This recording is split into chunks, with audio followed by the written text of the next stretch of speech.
तो दोस्तों, कहानी की शुरुआत एक यंग लड़की मेलिसा से हुई, जो शहर की परेशानियों से दूर अपने ड्रीम को पूरा करने के लिए जंगल में एक फॉरेस्ट रेंजर की नई नौकरी करने जा रही थी। आज उसका पहला दिन था, इसलिए वो अपने लुकआउट टावर की तरफ जा रही थी।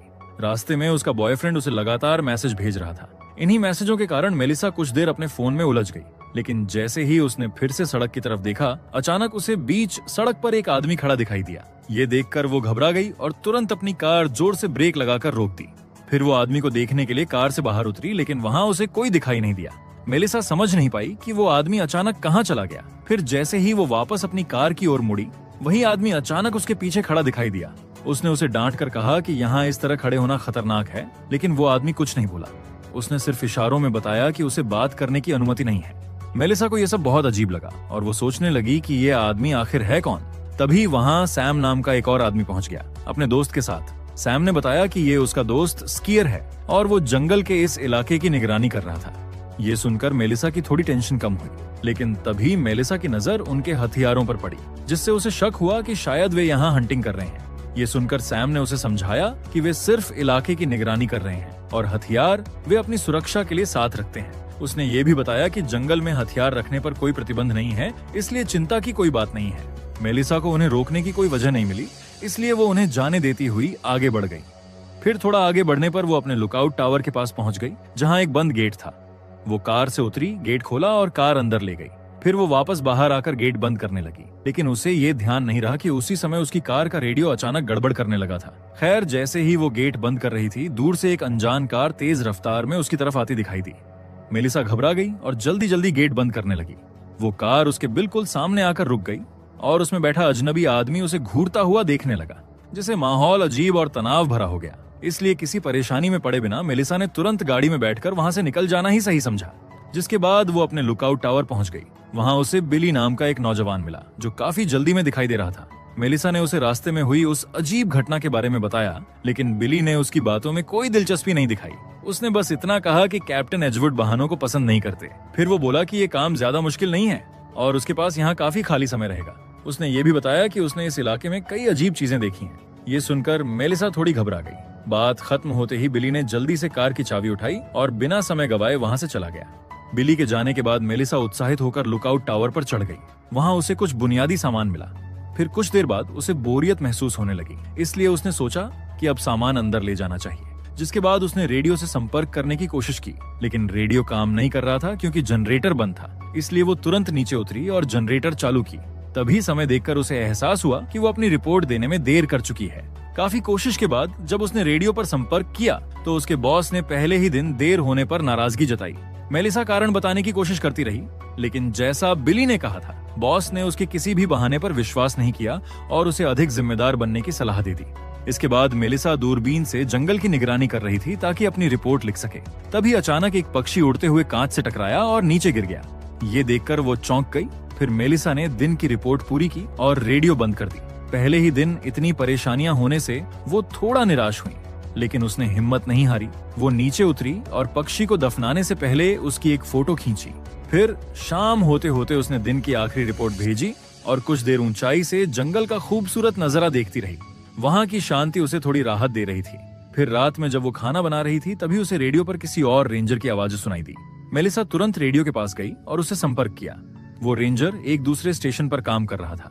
उसने बताया कि वो काफी समय से वहां तैनात है और बिली के साथ भी 1 महीने तक बात करता रहा है। मेलिसा ने सोचा कि उसे अब तक घर चले जाना चाहिए था, पर रेंजर ने बताया कि उसने 3 लगातार शिफ्ट ले ली हैं और अब 2 महीने और यहीं रहेगा, क्योंकि उसे ये काम बहुत पसंद है। उसने ये भी कहा कि पहले लोग फॉरेस्ट रेंजर बनना चाहते थे, लेकिन अब ऐसे काम के लिए लोग बहुत कम मिलते हैं। जब मेलिसा ने बताया कि वो भी यहाँ अपनी मर्जी से आई है, तो रेंजर खुश हो गया। फिर उसने कहा कि यहाँ 2 तरह के लोग आते हैं, कुछ जो अपनी जिंदगी में कुछ ढूंढ रहे होते हैं और कुछ जो अपनी परेशानियों से भागकर यहाँ आते हैं। उसने मेलिसा से पूछा कि वो यहाँ किस वजह से आई है, लेकिन मेलिसा जवाब देती उससे पहले ही उसने बातचीत अगले दिन के लिए टाल दी और उसे गुड नाइट कहकर रेडियो बंद कर दी। जिसके बाद मेलिसा ने हेडफोन्स लगाए और सोने की कोशिश करने लगी। तभी अचानक हमें टावर के पास आसमान से एक चमकीली चीज गिरती हुई नजर आई। खैर, अगली सुबह मेलिसा ने थोड़ी देर कसरत की और फिर नहाने के लिए बाहर चली गई। तभी उसे महसूस हुआ कि कोई दूर से उसे देख रहा है। असहज होकर वो तुरंत टावर की तरफ लौट आई। वास्तव में दूर झाड़ियों के पीछे से स्कीर उसे देख रहा था, लेकिन मेलिसा को वो नजर नहीं आया। वो तुरंत ऊपर गई और दूरबीन से जंगल का निरीक्षण करने लगी, मगर वहां उसे कोई दिखाई नहीं दिया। इसलिए मेलिसा ने इसे नजरअंदाज किया और अपनी रिपोर्ट भेजकर थोड़ा घूमने निकल पड़ी। चलते चलते उसे रास्ते में जमीन पर एक खतरनाक जाल दिखाई दिया। उसने एक लकड़ी की मदद से उसे सावधानी से निष्क्रिय किया और फिर बिना रुके आगे बढ़ती रही। आगे जाकर उसे एक अजीब चीज मिली, जैसे किसी जानवर की उतरी हुई खाल, और उस पर नीले रंग का खून लगा था। इसे देखकर वो हैरान रह गई। तभी पास से कुछ आवाजें आईं और उसका ध्यान उस तरफ चला गया जहां उसे एक फेंका हुआ स्पीकर और उसके पास एक टेंट दिखाई दिया। उसने स्पीकर बंद किया और टेंट के अंदर झांक कर देखा, जहां उसे कोई दिखाई नहीं दिया। फिर वो वापस जाने ही वाली थी कि अचानक उसके सामने एक औरत खड़ी दिखाई दी। उस औरत की टांगों पर गहरी जलने के निशान थे और वो बहुत अजीब आवाज में बड़बड़ा रही थी। मेलिसा समझ गई कि वो घायल है और उसे मदद की जरूरत है। वो उसे सहारा देकर धीरे धीरे अपने लुकआउट टावर की तरफ ले जाने लगी। उस दौरान उसे पता चला कि उस औरत का नाम कॉनली था। फिर जैसे जैसे वे आगे बढ़ते गए, पीछे टेंट के आसपास का जमीन पर जला हुआ बड़ा इलाका दिखाई देने लगा। टावर पहुंचकर मेलिसा ने कॉनली को सीढ़ियों पर बैठा दिया, क्योंकि वो लगातार डर और घबराहट में कुछ उलझी उलझी बातें कर रही थी। तब मेलिसा ने सोचा कि पहले उसे मेडिकल मदद दिलाना जरूरी है, इसलिए वो जल्दी से ऊपर गई ताकि रेडियो के जरिए मदद बुला सके और प्राथमिक उपचार की चीजें ले आए। पर सीढ़ियां चढ़ते समय उसका सोलर पैनल गलती से गिरकर नीचे टूट गया, लेकिन मेलिसा ने खुद को शांत रखा और मदद बुलाने पर ध्यान केंद्रित किया। उसने रेडियो पर पूरी स्थिति बताई और रेस्क्यू टीम भेजने की रिक्वेस्ट की। जवाब में बताया गया कि कैप्टन एजवुड पास में ही गश्त कर रहे हैं और जल्द वहां पहुंच जाएंगे। ये सुनकर मेलिसा तुरंत फर्स्ट एड किट लेकर नीचे आई, लेकिन नीचे पहुंचकर उसने देखा कि कॉनली वहां नहीं थी। उसने इधर उधर देखा तो कॉनली थोड़ी दूर खड़ी जंगल की ओर घूर रही थी। मेलिसा उसके पास गई और समझने की कोशिश की कि उसे क्या हुआ है। कॉनली अब भी कुछ नहीं बोल रही थी, लेकिन उसके चेहरे पर फैला डर साफ बता रहा था कि जैसे कोई बड़ी मुसीबत उन पर आने वाली हो। दूसरी ओर कैप्टन एजवुड अपनी टीम के साथ गश्त कर रहा था। तभी उसे कॉनली के रेस्क्यू की सूचना मिली। उसे ये सब पसंद नहीं आया, लेकिन वो अपना फर्ज निभाने के लिए मजबूर था। अनमने मन से उसने मेलिसा की मदद करने का फैसला किया और लुकआउट टावर की तरफ बढ़ने लगा, जिसके बाद एजवुड टावर पहुंचा। मेलिसा ने तुरंत उसे कॉनली की जली हुई टांगों और उसकी खराब हालत के बारे में बताया। एक रेंजर कॉनली को गाड़ी तक ले गया, जबकि एजवुड गुस्से में मेलिसा के पास आया। उसने मेलिसा को सख्त लहजे में याद दिलाया कि उसकी असली ड्यूटी टावर में रहकर जंगल में फायर वॉच करना है, ना कि इधर उधर जंगल में घूमना। फिर जाने से पहले उसने मेलिसा को आदेश दिया कि अगली रिपोर्ट से पहले सोलर पैनल ठीक कर दे। इन सब घटनाओं की वजह से मेलिसा मानसिक रूप से काफी थक गई थी। वो कुछ देर आराम करने के लिए लेट गई और कब उसे नींद आ गई उसे खुद भी पता नहीं चला। जब उसकी आंख खुली तो उसे एहसास हुआ कि वो फिर से रिपोर्ट भेजने में देर कर चुकी थी। फिर भी उसने अपनी ड्यूटी के प्रति जिम्मेदारी दिखाते हुए तुरंत रिपोर्ट भेज दी, लेकिन उसके मन में ये डर था कि इस बार उसे सजा जरूर मिलेगी। सौभाग्य से उस समय दूसरी तरफ से एक दूसरा रेंजर मिला। उसने मेलिसा को चिंतित न होने के लिए कहा और उसे भरोसा दिलाया कि सब ठीक रहेगा। जिसके बाद मेलिसा नीचे गई और जनरेटर फिर से चालू की। वापस ऊपर आने पर उसे जमीन पर एक बैग पड़ा दिखाई दिया। जिज्ञासा के कारण उसने बैग उठाया और खोल कर देखा। उसके अंदर अलग अलग तरह के कई पत्थर थे। फिर रात में उसने एक मैगजीन में उन पत्थरों के बारे में जानकारी देखने की कोशिश की और कॉनली की कही बातों के बारे में भी सोचती रही। तभी रॉय की कॉल आई। उसे पूरी घटना की खबर मिल चुकी थी। उसने मेलिसा को हिम्मत दी और कहा कि अगर वो समय पर मदद नहीं करती तो शायद कॉनली बच नहीं पाती। रॉय की बातों से मेलिसा को थोड़ी राहत मिली और उसे लगा कि कम से कम उसने अपना काम सही रूप से पूरा किया है। इसी बीच दूर आसमान में एक बड़ा तूफान बनता दिख रहा था। दूसरी तरफ स्कीर भी जंगल में इधर उधर घूमता नजर आया। वो जमीन पर कुछ खोज रहा था और तभी उसे एक चमकीला पत्थर मिला, बिल्कुल वैसा ही जैसा मेलिसा को बैग में मिला था। और वही मेलिसा ने अभी अभी रॉय से बात खत्म की ही थी कि अचानक लाइट चली गई। उसने सोचा कि इतनी थकान के बाद आज जल्दी सो जाना ही ठीक रहेगा। फिर उसने हेडफोन्स लगाए, लेकिन तभी उसका फोन बंद हो गया। उसी समय बिना छुए रेडियो अपने आप चालू हो गया। मेलिसा को ये बहुत अजीब लगा और वो सावधानी से रेडियो के पास गई। उसने माइक्रोफोन उठाकर पूछा कि कोई लाइन पर है या नहीं, लेकिन कोई जवाब नहीं मिला। जैसे ही वो पीछे हटने लगी, अचानक फ्रीक्वेंसी अपने आप बदलने लगी और रेडियो से एक बेहद डरावनी आवाज गूंजने लगी। ये सुनकर मेलिसा डरी सहमी रह गई। फिर अगली सुबह वो पहले जैसा उत्साह महसूस नहीं कर रही थी, लेकिन फिर भी उसने अपनी जिम्मेदारी निभाना जारी रखा। हालांकि एजवुड ने उसे टावर में रहने को कहा था, फिर भी मेलिसा ने उस आदेश को नजरअंदाज किया और कैंप की जांच करने का फैसला किया। उसने अपना बैग तैयार किया और टावर से नीचे उतरकर जंगल की ओर चल दी। जब वो उस जले हुए कैंप तक पहुंची तो उसने वहां की तस्वीरें खींचनी शुरू कर दी। तभी वहां एक कैंपर आ गया और उससे बात करने लगा। वो जानना चाहता था कि यहाँ आखिर क्या हुआ होगा। मेलिसा के पास कोई पक्का जवाब नहीं था। वो सिर्फ इतना कह सकी कि शायद किसी जानवर का हमला हुआ होगा। कैंपर ने पूछा कि क्या उसे चिंता करनी चाहिए क्योंकि उसका कैंप यहीं पास में था। मेलिसा ने मन ही मन समझ लिया कि ये किसी बेयर का काम बिल्कुल नहीं था, ये कुछ और था और ज्यादा खतरनाक। लेकिन मेलिसा का बात करने का मन नहीं था, इसलिए वो चुप होकर अपने काम में लग गई। कैंपर ने उसकी चुप्पी को समझ लिया और अपने कैंप की ओर लौट गया। जाने से पहले उसने सावधानी बरतने की सलाह दी। उसकी ये बात सुनकर मेलिसा थोड़ा सतर्क हो गई और एहतियात के तौर पर उसकी भी एक फोटो खींच ली। फिर उस रात मेलिसा टॉवर की बालकनी पर बैठकर दूर घने जंगल की ओर देखती रही। उसे नींद नहीं आ रही थी, इसलिए उसने समय बिताने के लिए रॉय से रेडियो पर बात करना शुरू किया। रॉय ने फिर से ये समझने की कोशिश की कि मेलिसा अपनी जिंदगी में किस चीज से भाग रही थी। उसे महसूस हुआ कि वो बहुत निजी बात पूछ रहा है, लेकिन उसने बताया कि उसकी पत्नी मनोचिकित्सक थी, इसलिए उसे इंसानों की भावनाएं समझने का थोड़ा अनुभव हो गया था। बात करते करते मेलिसा को पता चला कि रॉय की पत्नी का हाल ही में निधन हो गया था। ये सुनकर मेलिसा दुखी हो गई, लेकिन रॉय ने कहा कि जब वो इस टॉवर से पेड़ों और पहाड़ों को देखता था तो उसे अपनी पत्नी की सिर्फ अच्छी यादें ही याद आती थीं।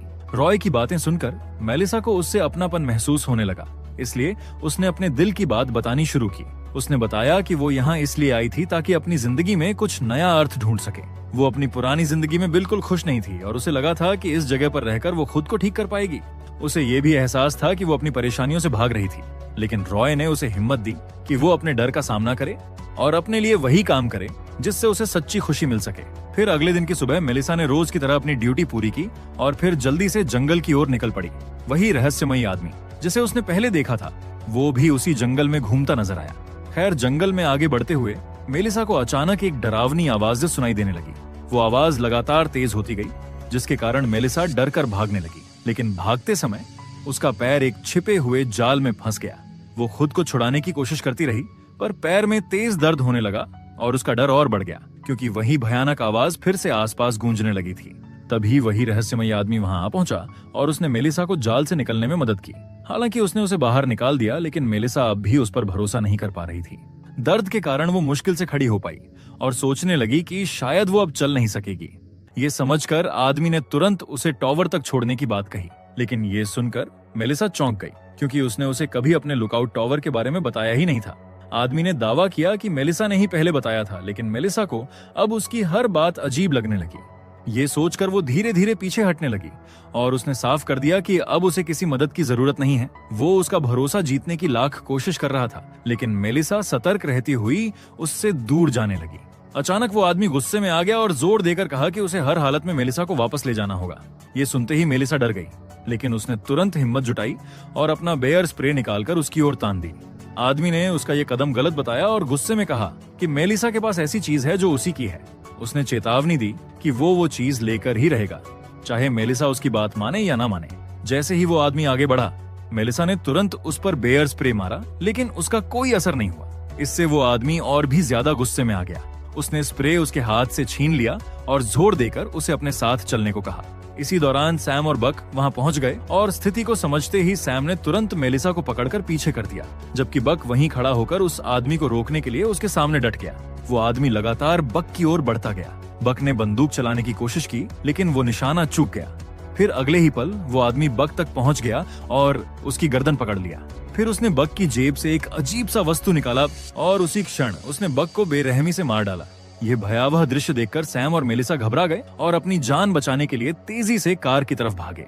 वे तुरंत कार में बैठे और वहां से निकलने की कोशिश करने लगे, लेकिन जैसे ही सैम ने कार स्टार्ट की, वह रहस्यमयी आदमी फिर अचानक प्रकट हो गया और मेलिसा के बिल्कुल पास खड़ा होकर उसे घूरने लगा।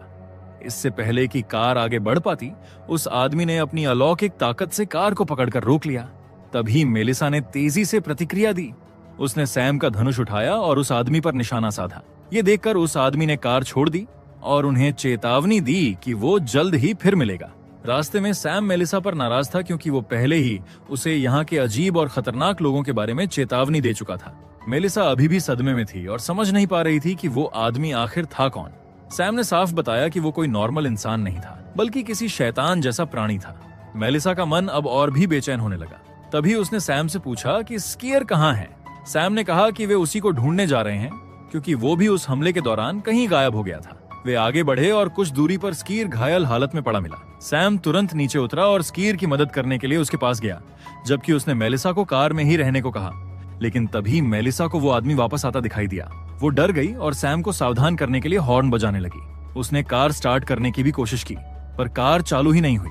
जब उसने पीछे मुड़कर देखा तो वो आदमी उसके बिल्कुल पास खड़ा था। उसने कार का दरवाजा झटके से उखाड़ दिया और मेलिसा को पकड़ने ही वाला था कि सैम ने पीछे से उस पर हमला कर दिया और उसे जमीन पर गिरा दिया। सैम ने उसे रोकने की पूरी कोशिश की और दोनों के बीच जोरदार लड़ाई शुरू हो गई।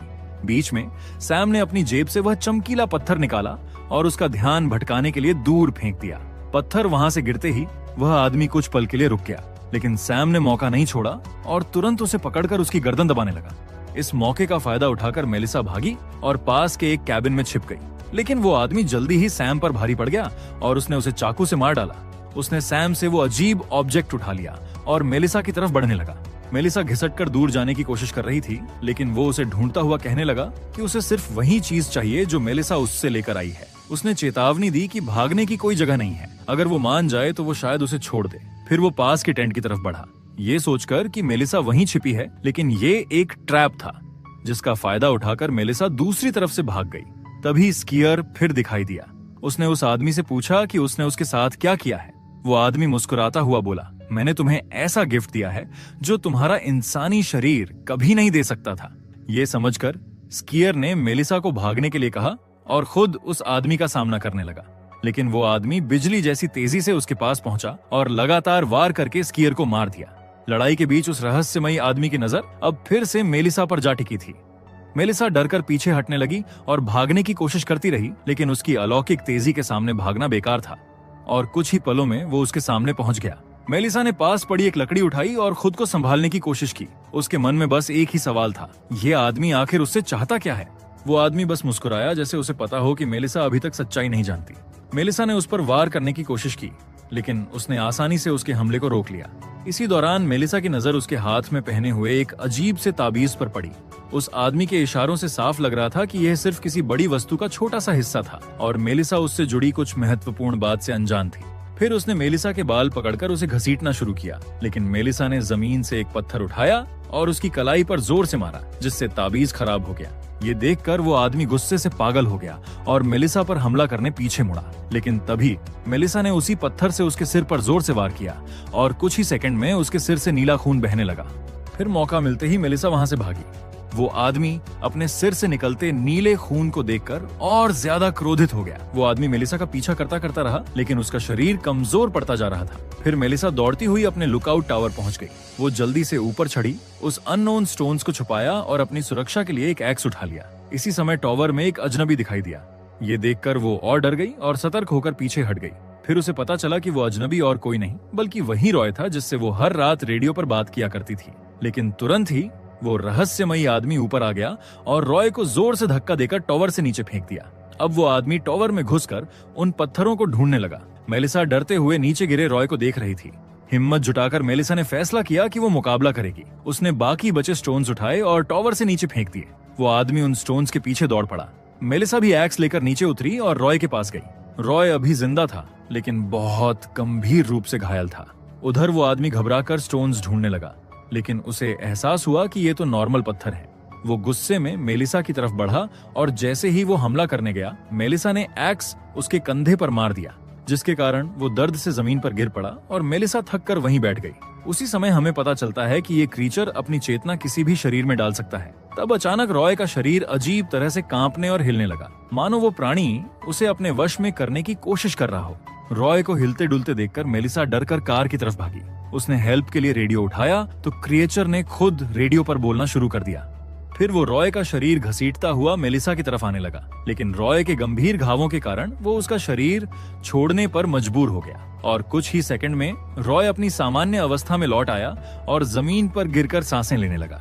थोड़ी देर में एजवुड और बिली भी वहां पहुंच गए। एजवुड ने मेलिसा की डरी हुई हालत देखकर उससे ज्यादा सवाल नहीं किए। उसने तुरंत उसे कार में बैठाया और वहां से ले जाने की तैयारी की। बिली को वहीं छोड़ दिया गया ताकि वो वहां पड़े लाशों और आसपास की स्थिति की जांच कर सके। तब बिली को वहां ब्लैक स्लिम दिखाई दिया और उसने बिना सोचे समझे उसे छू लिया। एजवुड ने मेलिसा से कहा कि वो कार में रहे, जबकि वो टावर से अपना सामान ले आएगा। उसने बिली से कहा कि अब वही मेलिसा की पोस्ट संभालेगा, क्योंकि नए रेंजर्स मिलना मुश्किल है। फिर मेलिसा को लेकर एजवुड चला गया और उधर बिली ने सप्लाई बकेट में स्टोन ढूंढ लिया। अंत में हमें पता चलता है कि वो क्रीचर अब बिली के शरीर में घुस चुका है और इसी के साथ ये कहानी यही खत्म होती है। अगर आपको एक्सप्लेनेशन अच्छा लगा हो तो वीडियो को लाइक और कमेंट जरूर करें। ऐसी ही और मजेदार और अनोखी कहानियों के लिए चैनल को सब्सक्राइब करना ना भूलें। सब्सक्राइब और वीडियो को लाइक ज़रूर कीजिएगा।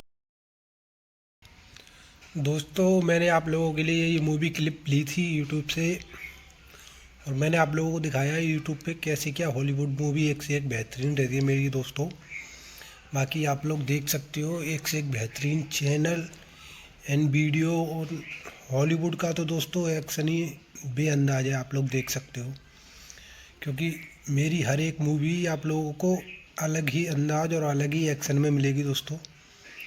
तो बात करूं इन मूवी की कहानियों की तो दोस्तों ये हॉलीवुड की एक से एक बेहतरीन मूवी है और बेहतरीन जो कि यूट्यूब पे मूवी आ जाती है मैं उसी से क्लिप लेता हूं दोस्तों। और उसके बाद मैं उसके बाद उसमें अपनी वॉइस ओवर करता हूं और वॉइस को भी मैं एडिटिंग करता हूं दोस्तों। जो भी एक ऐप्स आती है जिससे मेरी वॉइस बहुत सुंदर हो जाती है दोस्तों। उसके बाद मैं उसको एडिटिंग करके उसके बाद उसको मूवी पे क्लिप करके उसको आप लोगों के सामने भेजता हूँ। लेकिन हर मूवी एक नेक्स्ट लेवल होती है दोस्तों मेरी। आप लोगों ने देखा होगा हर क्लिप एक नेक्स्ट लेवल है, नेक्स्ट बजट, जिसमें मुझे एक एक मूवी की क्लिप बनाने में दोस्तों एक एक दिन लग जाता है, पूरा टाइम लग जाता है मेरे को बनाने में। पर मैं आप लोगों के लिए बहुत बेहतरीन मूवी और अंदाज अलग लेके आता हूँ दोस्तों। तो जैसे आप लोग देख चुके हो, तो आप लोगों को मेरी वीडियो पसंद आती है तो लाइक शेयर एंड सब्सक्राइब भी करना है दोस्तों चैनल को, क्योंकि आप जितना ज़्यादा सपोर्ट करोगे मैं उतना ज़्यादा आप लोगों के लिए लेके आता रहूँगा। तो दोस्तों हो सके उससे ज़्यादा से ज़्यादा आप लोग मुझे सपोर्ट करें और मेरे चैनल को लाइक करें, सब्सक्राइब करें दोस्तों, जिससे कि मैं आप लोगों के लिए कंटिन्यू काम करता रहूँ। तो दोस्तों ज़्यादा कुछ भी नहीं कहूँगा, वीडियो बहुत ज़्यादा बड़ा हो जाएगा, क्योंकि पहले ही फिल्म की क्लिप और उसके बाद मेरी क्लिप, तो वीडियो बड़ा हो जाएगा। पर मैं आप लोगों को इतना ज़रूर कहूँगा दोस्तों, प्लीज़ चैनल को लाइक सब्सक्राइब और ऐसी नेक्स्ट हॉलीवुड मूवी देखने के लिए आप लोग वीडियो के लिंक पे क्लिक करें। मैं आप लोगों को दूसरी वीडियो दे दूँगा और आप लोग प्लीज़ लाइक सब्सक्राइब जरूर कर दें मेरे चैनल को। चलिए मिलते हैं नेक्स्ट वीडियो में। ओके बाय दोस्तों। आप लोगों की सपोर्ट के लिए thank you and Facebook and YouTube की तरफ से भी थैंक यू और मेरी तरफ से भी आप लोगों को थैंक यू है। तो आप लोग सपोर्ट करते रहो दोस्तों और देखते रहो Hollywood movie and like and subscribe. Okay bye दोस्तों। इस वीडियो को देखकर हंसी रोक सकते तो रोक के दिखाओ आप लोग। वीडियो बहुत ही बेहतरीन है, इसी बात पे लाइक एंड कमेंट जरूर करना है आप लोगों को।